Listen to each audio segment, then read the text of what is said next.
Hi, I'm Michelle Cromer. And I'm Perla Maldonado. Y'all tuned in to our podcast show, Creating a Meaningful Life, where we ask ourselves big questions and we search for meaningful answers. How are you, Perla? I'm doing okay. It's getting warmer. It is. I like it. Thank goodness. We really didn't have much of a winter anyway, although up in the Northeast, they're having a lot. They're having lots of cold. Just because we're warm down here doesn't mean they're not. Exactly. Well, I wanted to talk about sacred sites because I just got through visiting another sacred site. I have a book that's coming out, The Power and Purpose of Place, where I've gone to 50 places Oh my God. in the world. I can't even imagine that much trouble, Michelle. That are, but it took me decades. I didn't even know I was that's writing a book until like a couple of years ago when I thought, I have a book. But yeah, 50 sacred sites. And so there's just a lot of chaos right now. Does that, when you go to those places, does that help you calm down? It really does. And so I don't know if y'all are feeling it, and I don't know that it's going to get any better in the next several years, but I'm feeling very anxious every time I watch the news. If I'm even scrolling, we have so much diversity in opinions in this country, and we're so divided that one thing that is not, I think, something that divides us is actually finding some peace and going to sacred sites. It's the stress and the pull, people pulling you apart and this side and that side. So Right. yeah, I can see why. Now, of all your sacred sites, which was your favorite? You know what? That's a really.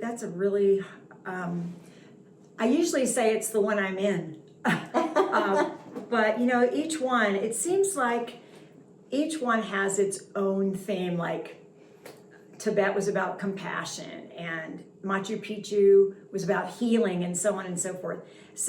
And Bhutan was about sucking it up and doing the physical, because that was a hard trip. But I do want to talk about a sacred site. I haven't even talked to you about it. I'm wearing some Native American jewelry. I was invited to go to the Taos Pueblo.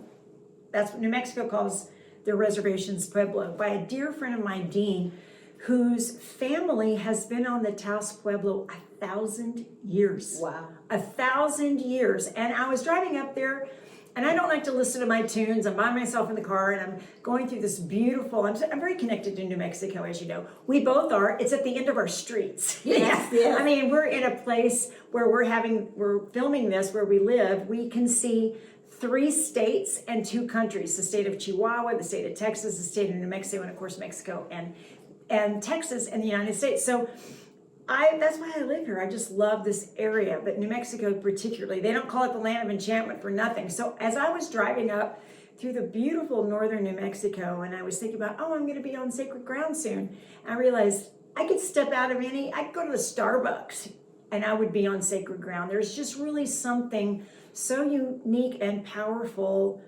about people that have occupied a land as long as the Indian tribes and the Navajos, and there's so many different tribes in New Mexico that bring their spirituality and their reverence for earth. And you see it, just driving through the towns down there. Absolutely. And Their customs. One thing that I really enjoyed about having a Native American friend is it's not something he does, it's who he is.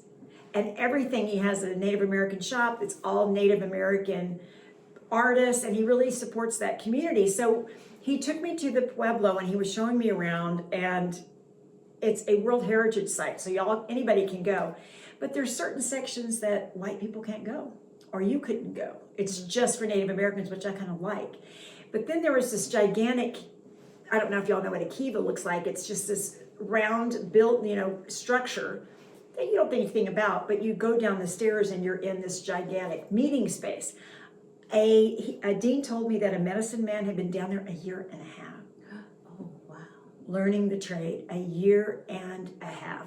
And this is what really brought the attention to me, the reason why this is sacred, because I don't know how many people that say they're this Indian, or I have this blood in me, or whatever, but what I'm learning being around a true Native American is it's about ceremony. It's about being raised in this community, being supported in this community, and the traditions. And so even though you and I probably have Indian blood in us, I mean, if we're in Texas, we're in New Mexico, but we don't know anything about that because we haven't had the privilege or the honor, and we never will, to be able to grow up in such a community that's so based on love and compassion and peace and the things that we've done to the Native Americans, spirituality, and the spirituality that they bring, and even after Dean's dad was kidnapped by the government and head shaved, he didn't know English yet, sent to his private school. They never told his parents where he was, what he was, or anything he was doing. This is just a small fraction of what we've done to the Native American culture. However, when I walked onto that pueblo, I felt such peace, and it was so quiet, and I really encourage all of you at this time, whatever that means to you, where's the sacred site that you like to go to? Well, we have Mount Cristo Rey here in El Paso. That's a beautiful place. And I also want to just point out that Perla is wearing a sacred crystal that I brought back from Egypt that actually glows in the dark. It's from Aswan. There's no more of those, Perla. They've mined them all. What they used to do is crush them up and use them for the temples and where the pharaohs were buried and all of that. So when you walk in, you can actually kind of still see them glowing. Yeah. But wearing something from a sacred site, I think, has the energy, the chi of that site, and it kind of brings my anxiety down. So if you see me going like this.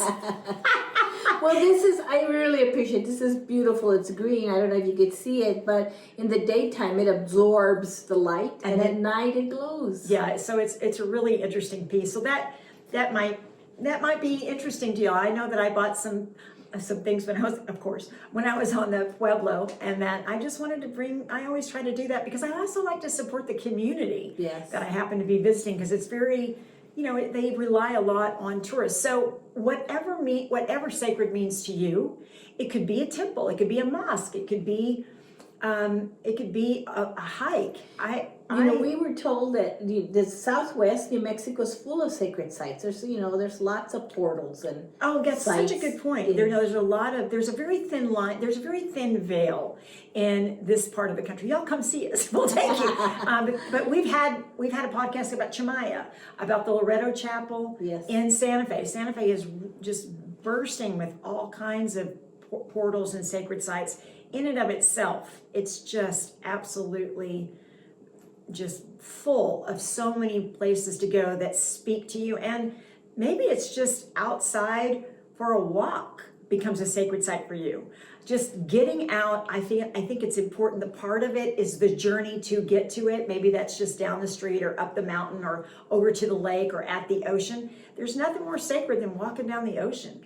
Well, but some of those locations may be a little hard, like when you went to Picacho. Yeah, when I went to Machu Picchu, that was a hard one. True. But it could be down here at St. Patrick's Cathedral. We could walk to where my son went to high school, and I've gone to mass there so many times, and I'm going to tell you, or the Sacred Heart downtown on Father Rom Street. I used to go there and just sit in that church. I mean, there's some, it doesn't have to be a church, but I'm just saying, you don't have to go far. You can identify places wherever you live. Absolutely. Right. Even they talk about the forest, the greenery, nature. That's right, Mother Earth. So in a world longing for peace and harmony and just, love, I enjoy the person I become when I go to these sites, because no matter what, you take a little of that back with you, be it a church service or a hike at Machu Picchu or up at the Pueblo with those Native Americans. It does something to your energy field, and I feel healthier. Do you ground yourself at these locations? Yeah, that's such a good point, Perla. I do. And as you know, I'm a big believer in grounding myself every day on Mother Earth, whatever that means. And I know sometimes in the Northeast it's hard because it's snow. Yes. But when my son was born premature and was not expected to live, the only way I could calm him down from screaming, he was on a machine, and I was able to take him out just a little bit off the machines every day. I would take him outside. I would be in my bare feet. I would hold him, and he would stop crying. And at first I thought it was me because I wasn't so anxious. But to this day, Sam loves to be outside. He's up in Tacoma. He's serving in the United States military, and we're very proud of him, but he's an outside kid. So there's something very important, to your point, Perla, about grounding every day. So if you can't go to a sacred site every day, you can certainly go to a sacred space anywhere outside. There's a lot to be said for the saying, hug a tree. That's exactly right. I grew up in Austin, and they used to make fun of us tree huggers. Sorry, suckers. That's going to help you now. So anyway, so we just wanted to bring this short podcast and say, it's okay if you're feeling anxious. We're all feeling anxious. We're all in the same boat here. So here's just a couple of suggestions that you might want to do to calm our crazy asses down. Yeah, I'm telling you. this is our suggestions, yes. Absolutely. Well, thank you so much for tuning in. We're encouraging you to think deeply, Speak gently. love much, Laugh a lot. work hard, Give freely and be and for kind. goodness sake, be kind. Be kind. Thanks, y'all. We'll see you next time. If you like this, please like it and subscribe and maybe share it. We appreciate it. Thanks, y'all. Thank you.